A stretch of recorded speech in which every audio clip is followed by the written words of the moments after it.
What's up, guys? Got another video for you here.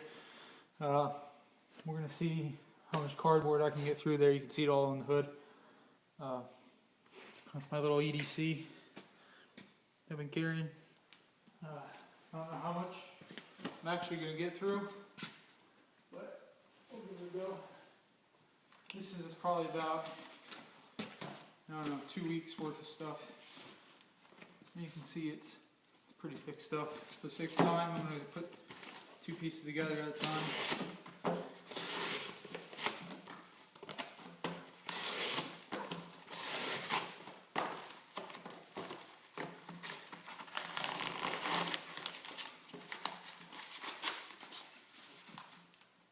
There you go.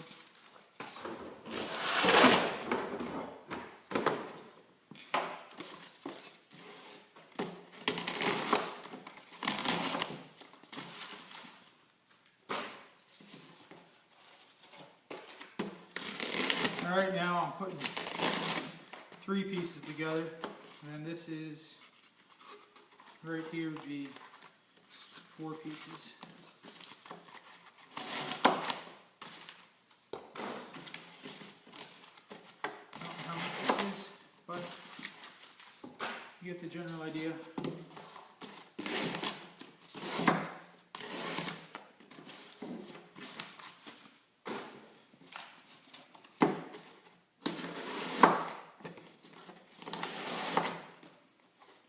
This is 3 pieces here. This video is not going to be very scientific in the way that this edge isn't really all that short to begin with. I mean, it'll shave, it'll cut paper, but other than that, not really. And this is all different types of cardboard I got from work. We get boxes shipped in with packages and everything. And then I'll just cut them up and then I'll probably take them back in because they have cardboard recycling there. And I'll show you some closer shots then once I get through some of this stuff. And as you can see, there's a bunch. The edge I have on this is 1200 grit DMT diamond.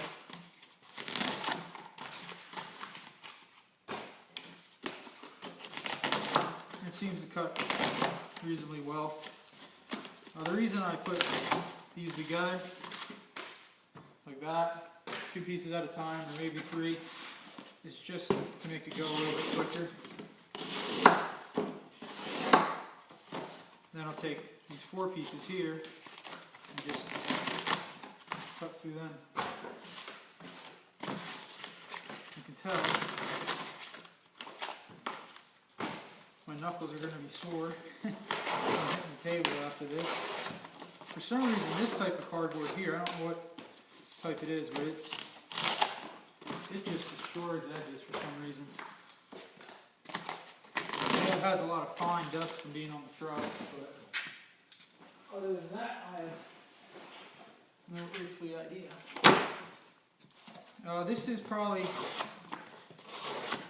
I don't know, 20, maybe more boxes worth of cardboard.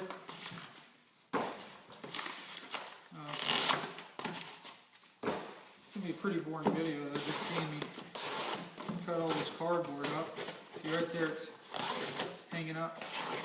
And I don't think that's the edge's fault. There was a little nip in the blade from when I was actually cutting all this stuff up prior, because I don't sharpen my knives like every day. At least I try not to, unless it really needs it. But I do have other things that need to get accomplished.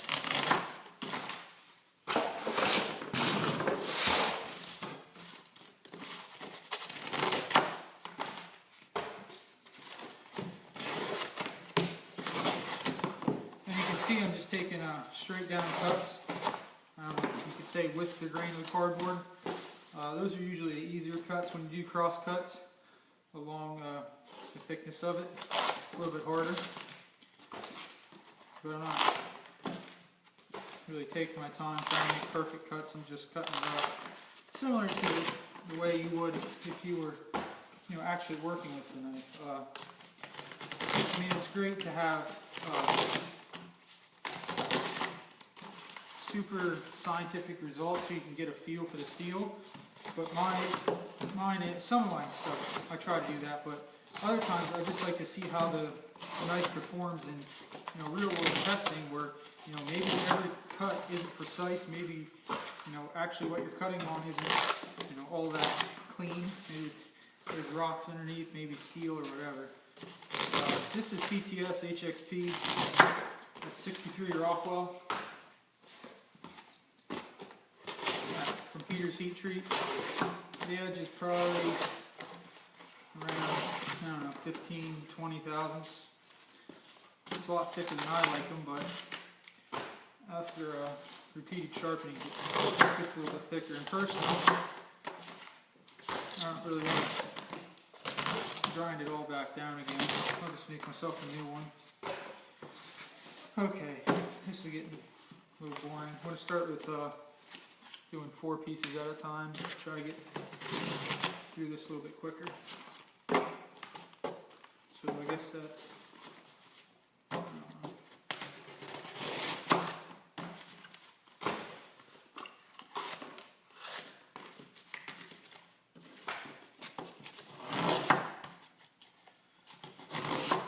From working with this steel, it's a good steel.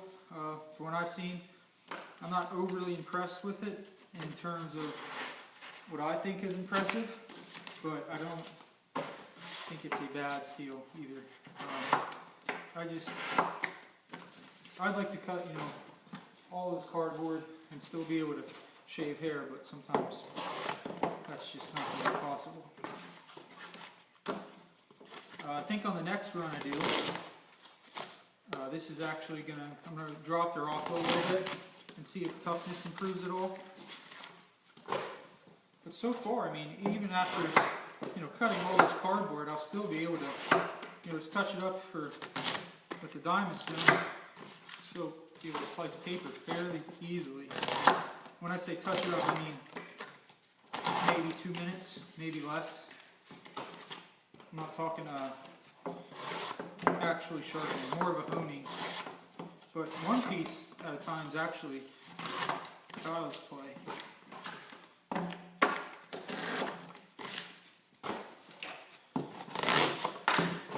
The best way I found to cut cardboard is similar to the way you chop wood, is with diagonal cuts. Those are what seem to cut the best and have the best edge retention for your knife. And I do cut up quite a bit of cardboard on a daily basis.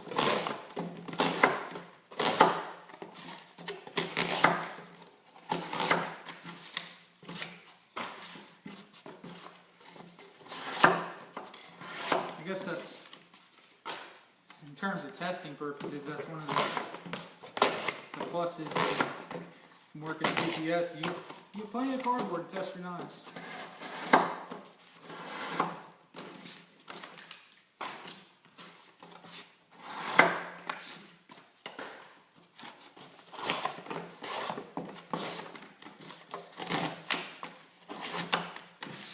All this cardboard I'm cutting is, I don't know if I said it already, it's probably 2 weeks worth from when I get at work.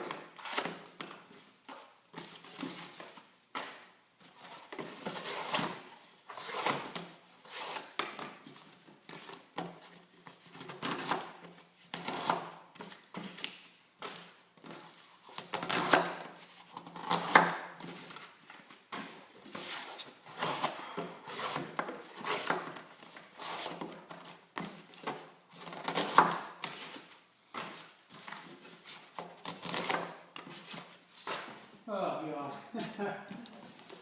You're going to get through with what you put on the table, and you look behind and see what you have left. I mean, we're not talking, a little bit of cardboard here. We're talking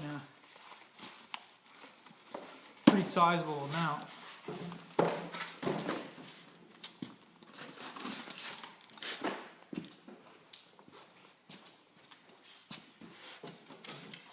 And it's not like cardboard you would get from, say if you bought like a TV or something, this is thick cardboard used for like shipping, so most of it's probably 60 psi, maybe more, maybe less.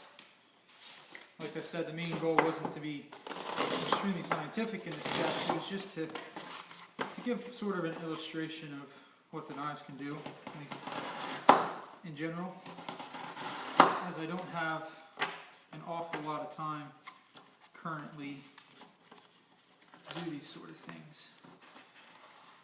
Now see, that's right there is too much for it.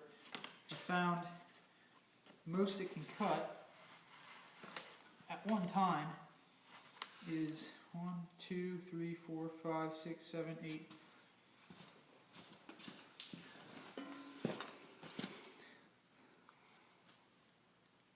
8 pieces of that thicker cardboard.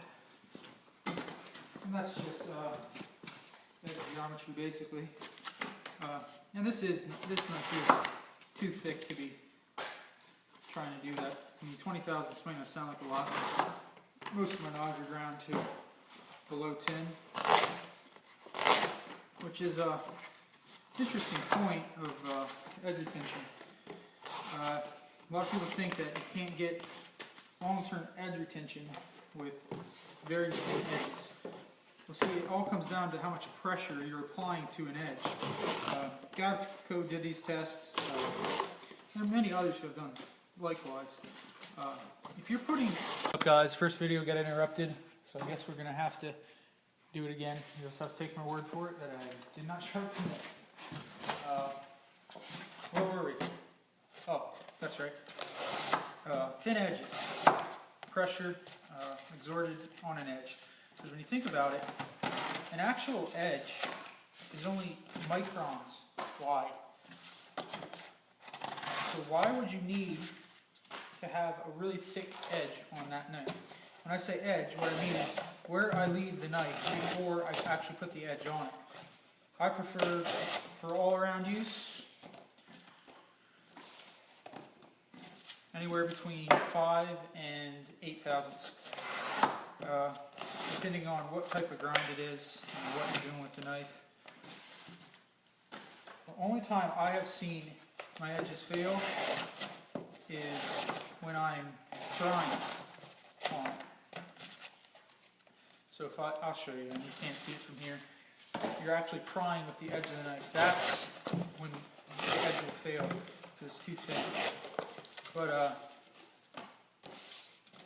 Cliff was actually saying you only want to take the angle of the edge enough to stabilize the steel. And I found this to be pretty true in my experience, because otherwise you're putting more force on the edge. A lot of people think if you have, say, 50-degree inclusive edge, oh, that'll hold it a lot better. No, actually it'll hold it a lot less because it takes more force to drive through the material that you're cutting, in which case you're exerting more lateral stresses and pressure on this side, on the actual grind of the edge, the actual grind of the knife. Sorry, I'm trying to do two things at once. It's hard to talk and work at the same time. But now if I was to build a knife that somebody is going to try to pry open, truck doors or whatever, yeah, then maybe I would take that into consideration. Every tool has its own purpose. I have a background in excavation, and I'm not going to use a bulldozer when I need an excavator type of deal. Use the correct tool for the job. Now I understand you don't always have those correct tools, so you might have to improvise, which I try to build my knives for all-around use. Lately, most of them have just been EDC type tasks. I do want to use some choppers though, different steels. I've been talking to a couple different people about the steels and what they thought of them. I think I've limited, I'm probably going to either go with S7, S5 if I can get it and be properly heat treated, or Cts-xhp. which is similar to 3V or Z-ware. It's actually almost the exact same composition as Z-ware. And I'm starting to get a little glue on the knife, which is making it hang up a little bit, but I don't want to wipe it off because this test is real world. I mean, I'm not going to take the time to wipe off the knife to just cut more cardboard and get more glue on it. I mean, I personally find I don't have the time nor patience to do truly exacting tests, but I do like to see exacting tests. It's largely in part why I send some of my knives out for reviews, because there are many other people out there that are much better at those types of tests than I am. I guess you could say I'm more of a ram and tear type. Just get it done, crush it, smash it, whatever you need to do to get it done. So it's still sailing right through one piece of cardboard.